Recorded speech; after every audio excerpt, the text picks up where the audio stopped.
Is it just me, or did it feel really good for some reason to see Naruto and Hinata together in this episode? I feel as though the Boruto anime, to a certain degree, is doing some interesting things where it's kind of like showing us the other sides, because, you know, we got the Boruto, Naruto, the movie stuff, and, you know, it kind of focused more so on the adventure and the journey that was going on in that particular story. To see these episodes where we're kind of having, you know, daily life stuff going on and, you know, kind of getting more into the family elements, it's kind of cool, kind of gives a little bit more context into the situation. And again, at this point in the story where Boruto still hasn't, you know, elevated from the situation that he was in and the mindset that he was in of, you know, kind of having this, I guess, resentment towards his father, in a sense, for his father kind of neglecting him and whatnot. So you get to see more of that in this episode, and kind of seeing Naruto. At the end of the day, it is true, you know, he is really swamped with work. The guy, like, has to come home to get a change of clothing and then run right back to the office and shit like that. So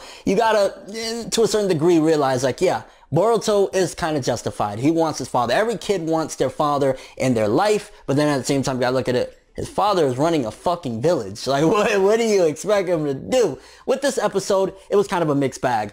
Some of the stuff that was dealing with, like, you know, the kind of more kiddish stuff of the kids going and delivering the mail with their little job and shit like that, I was like, it's whatever. I thought once they kind of abandoned that and they started just throwing the mail or whatever, that's where the episode started to pick up a little bit. But there was a bunch of different scenes that kind of had, like, okay, this was good, this was kind of like, let's talk about the Hashirama DNA cells that is seemingly being used for what's going on right now. Now I was thinking, okay, wait a minute. The guy that used the cells in this particular episode wasn't nothing to do with anybody that we know. But one of the people that I can remember, wait, they have Hashirama DNA, is Yamato. So maybe there's a possibility Yamato is somewhat involved, although remember where Yamato comes from. Yamato comes from Orochimaru's lab. And on top of that, remember what happened with Orochimaru at the end of Naruto. He got his hands on a Hashirama body. He essentially had, you know, all that DNA, because I believe it was the Zetsus. I can't really remember exactly, but I'm pretty sure he had like a Zetsu body, which is essentially having Hashirama DNA. And then you got Mitsuki in the village. It kind of all fits that to a certain degree, whatever's going on in the village with all these people being possessed and, you know, going into this state of depravity can lead somewhat to Orochimaru if it has something to do with Hashirama DNA cells. Seeing Sai in this episode, especially when we were kind of hyped about it from like the spoilers and teasers and shit like that, I thought he was going to have more involvement. I guess plot-wise, yeah, he did contribute greatly in a sense, because it's like, oh, so you're the one that kind of gave us a big piece to the puzzle, but I thought we were going to get maybe some action or something like that. I didn't really get much of that with Sai. It was cool to see him again and kind of see him in Naruto and Shikamaru, but it always, whenever I see Sai, it kind of just feels like, yeah, you're the Team 7 member that never made it, bro. I'm sorry. That's just the vibe I get whenever I see that guy. I'm like, it is what it is with Sai. A couple other pieces of the episode, though, that kind of was pretty good and going in a different direction. I mean, for starters, we had the ending where it seems like things are getting just a bit more serious. Seeing Sumire knocked the fuck out, so whoever did that, they're definitely on some rampage. When Chocho was getting mad over the food, I was like,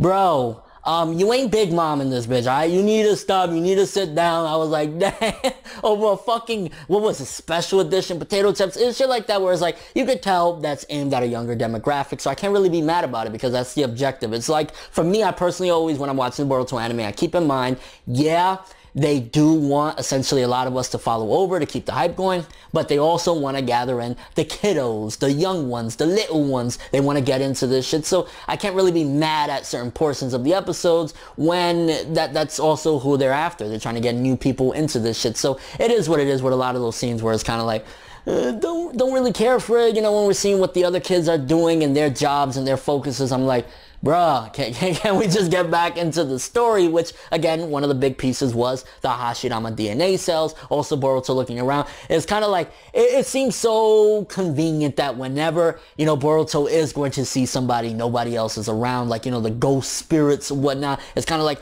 can't he just see a motherfucker and Shikadai say, hey, your eye is acting up right now, bruh. So that's kind of one of the things where it's like, but it also could be a big piece with Mitsuki. Again, if Mitsuki's involvement has anything, or shall I say if Mitsuki is involved in what's going on in the village right now and is connected to Orochimaru, then it's going to kind of be a difficult thing because Mitsuki's going to make sure that nobody else sees it. You can see that there's something up with this kid. Like, I'm kind of curious to see how deep, if, you know, assuming he is involved with what Orochimaru is planning, is he really into it? Because in Boruto Naruto the movie, yes, he was a mystery, but he was a part of the team and shit like that. So maybe there's possibility at whatever he's into or whatever he's possibly doing, he can still even be up to it during the Boruto Naruto the movie stuff, because again, even at that particular point towards the end of the film, you see Orochimaru watching over everything, so he could very well be Orochimaru's spy, and whatever Orochimaru's trying to do, he's using Mitsuki to do it. I think one of the best setup points of the episode though was when they were talking about what they're trying to accomplish. It seems as though they're storing chakra,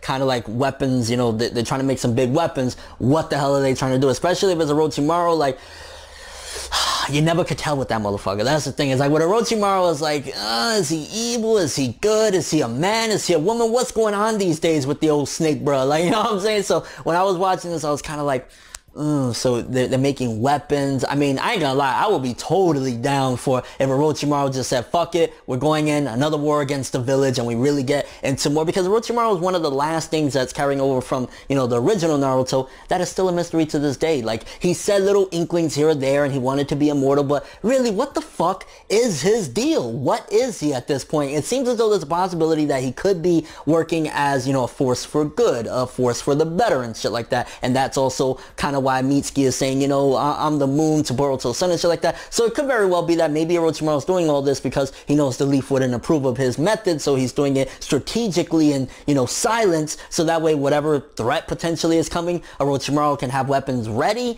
There's a possibility there. I always think it's kind of funny when, like, you know, Naruto and none of them ever suspect him. I mean, I know they got Yamato tailing him, but it's kind of like, bruh, he's one of the last evil or somewhat evil pieces of shit out there. How about you do something about that dude? You know what I'm saying? Stop just tailgating him and figure something out. You know what I'm saying? And then also, one of the scenes I do want to talk about was, and I like these scenes again, because not all of the family-oriented or kind of kiddish stuff is, you know, just completely, The scene that I really thought was cool was seeing Hinata getting pissed off over the absence note, and she was like, oh, what is this? And Mitsuki's terrible ass note. That's some side shit. Like, again, I always refer Mitsuki's personality or lack thereof to like Sai. It reminds me of some stupid shit that he would do, not realizing the situation, context, and kind of, you need to play it off a little bit better. So kind of seeing Hinata pissed off, and then at the same time seeing Shikadai with that smack mark on his face, you know Tamari is such a bad bitch that even being a mother, she's still like, oh really? You want to skip school, huh, motherfucker? Swat! Like,